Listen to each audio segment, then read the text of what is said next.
miedo psicológico no aparece de golpe, no llega como un sobresalto ni como un grito en la oscuridad. Llega de una forma mucho más silenciosa. Se instala lentamente, casi sin avisar, y cuando la persona se da cuenta de que algo no está bien, el miedo ya está dentro de su mente. Muchas de las personas que vivieron estas experiencias coinciden en lo mismo.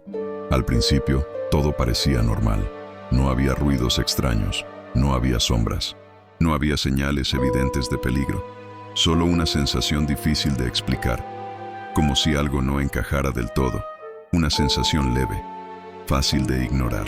Algunas personas describen ese momento como una incomodidad constante, otras lo explican como una presión interna, una alerta que no se apaga. No es terror, no todavía.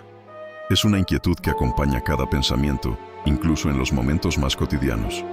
Uno de estos relatos comenzó de forma completamente común. Una persona llevaba una vida normal, sin antecedentes de miedo, sin experiencias extrañas, sin creencias que la predispusieran a imaginar cosas, hasta que empezó a notar pequeños cambios en su manera de pensar. No eran pensamientos negativos, no eran ideas violentas, dudas que no tenían una causa clara. Pensamientos como, ¿y si algo está mal? ¿O por qué siento que algo va a pasar? Preguntas sin respuesta que aparecían incluso en momentos tranquilos. Al principio se convenció de que era estrés. Luego pensó que era cansancio.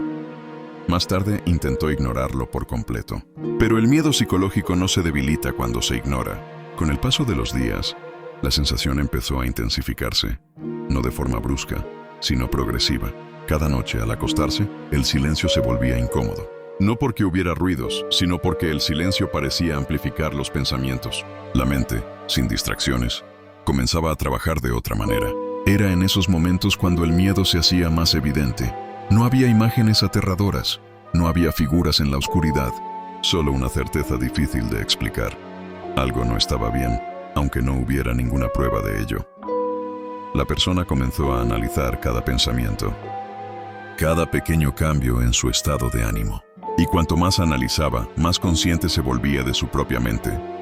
Esa hiperconsciencia fue el inicio de algo más profundo. El miedo psicológico se alimenta de la atención. Cuanto más se observa, más crece. Con el tiempo, la persona empezó a notar que ciertos pensamientos aparecían siempre de la misma forma. No eran aleatorios. Tenían un patrón. Cuando no había nadie más alrededor, cuando la mente no tenía hacia dónde escapar. La soledad no causaba el miedo, pero lo revelaba. Durante el día, todo parecía normal. Conversaciones, trabajo, distracciones. Pero al llegar la noche, el mismo ciclo se repetía. Una sensación interna, un pensamiento persistente, una inquietud que no se iba. Y lo más perturbador era que no había un motivo real. No había una amenaza externa. No había una explicación lógica. El miedo existía sin una causa visible. Eso fue lo que más la asustó. Porque cuando el miedo no tiene forma, no se puede enfrentar. No se puede señalar. No se puede evitar. Solo se siente. Con el paso de las semanas, la persona comenzó a anticipar ese momento del día. Sabía que al quedarse sola, los pensamientos regresarían. Esa anticipación hizo que el miedo se volviera aún más intenso. No por lo que ocurría, sino por lo que podría ocurrir. El miedo psicológico no necesita hechos. Se construye con posibilidades. Y así, sin darse cuenta, la mente empezó a crear su propio escenario. Un escenario donde cada pensamiento se sentía más real que la realidad misma. Donde la calma era sospechosa. Donde el silencio se volvía incómodo. La persona no estaba perdiendo la razón. No estaba escuchando voces. Pero algo dentro de su mente había cambiado. Y ese cambio fue el primer paso. Porque una vez que el miedo se instala en la mente, ya no necesita estímulos externos para crecer. Y lo que ocurrió después fue mucho más difícil de controlar. Con el paso del tiempo, el miedo psicológico deja de ser solo una sensación. Empieza a modificar la manera en que la mente interpreta la realidad. No cambia los hechos, pero sí cambia la forma en que se perciben. Lo que antes era neutral, comienza a sentirse amenazante. Lo que antes pasaba desapercibido, ahora llama demasiado la atención. La persona comenzó a notar que ciertos pensamientos ya no aparecían de forma aislada. Se encadenaban. Un pensamiento llevaba a otro, y luego a otro más. La mente no se detenía. Cada idea parecía confirmar la anterior, creando una sensación constante de alerta. No había pruebas, no había evidencias. Pero la mente no necesitaba ninguna. Uno de los cambios más inquietantes fue la manera en que empezó a percibir su entorno.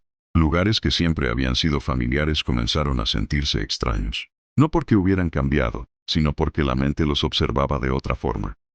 Cada sonido parecía tener un significado. Cada silencio parecía sospechoso.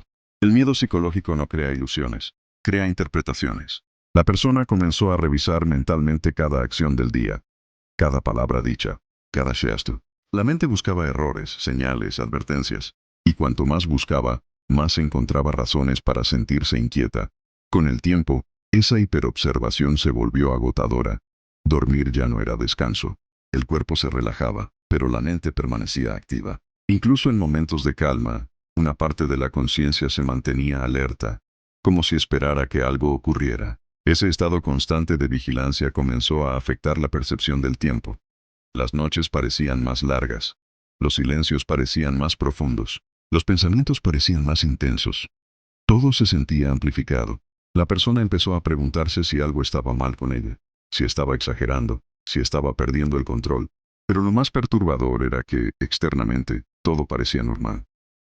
Nadie notaba nada extraño. Nadie veía el miedo que existía solo dentro de su mente. Ese aislamiento mental hizo que el miedo creciera aún más. Porque cuando el miedo no puede compartirse, se vuelve más pesado. Y así, poco a poco, la mente comenzó a construir una realidad paralela. Una realidad donde cada pensamiento tenía peso. Donde cada sensación parecía importante.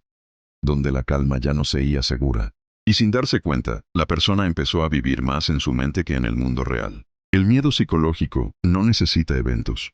Se alimenta de la anticipación, de lo que podría pasar, de lo que tal vez ocurra, de escenarios que nunca suceden, pero que la mente recrea una y otra vez. La persona empezó a anticipar sensaciones incluso antes de que aparecieran. Sabía que al quedarse sola, el miedo regresaría. Sabía que al acostarse, los pensamientos aparecerían. Esa certeza hizo que el miedo comenzara antes, mucho antes de que ocurriera cualquier cosa. La mente aprendió el patrón. Y cuando la mente aprende un patrón, lo repite. Cada día, la anticipación se volvía más intensa. No por experiencias nuevas, sino por recuerdos de experiencias pasadas. El cuerpo reaccionaba incluso antes de que el miedo apareciera. Una tensión en el pecho, una respiración más superficial, una sensación de incomodidad difícil de describir. El miedo ya no era una reacción, era una expectativa. Eso fue lo que más cambió la experiencia, porque ya no se trataba de algo que sucedía, sino de algo que siempre estaba por suceder. La mente permanecía en un estado constante de preparación. La persona comenzó a evitar ciertos momentos del día, ciertos lugares, ciertos silencios. No porque fueran peligrosos, sino porque activaban el mismo patrón mental. Esa evitación reforzó el miedo sin que ella lo notara. El miedo psicológico se fortalece cuando se evita. Cada vez que la persona evitaba quedarse sola, la mente interpretaba eso como una confirmación de peligro. Cada vez que buscaba distracciones, el miedo regresaba con más fuerza cuando esas distracciones desaparecían. El ciclo se cerraba, y dentro de ese ciclo, la mente se volvía su propio enemigo. Pero lo más inquietante aún estaba por manifestarse. Con el tiempo, el miedo psicológico deja de sentirse como algo externo. Se integra a la identidad. La persona ya no piensa, tengo miedo, sino así soy yo ahora. Ese cambio es sutil, pero profundo. La persona comenzó a definirse a través de su estado mental. Empezó a verse como alguien frágil, vulnerable, siempre al borde de perder el control. No porque hubiera sucedido algo grave, sino porque el miedo constante había moldeado su percepción de sí misma. Eso fue lo más peligroso. Cuando el miedo se convierte en identidad, deja de cuestionarse. La persona dejó de preguntarse por qué se sentía así. Simplemente aceptó que esa era su nueva normalidad. El miedo dejó de ser una señal de alerta y se volvió un acompañante constante.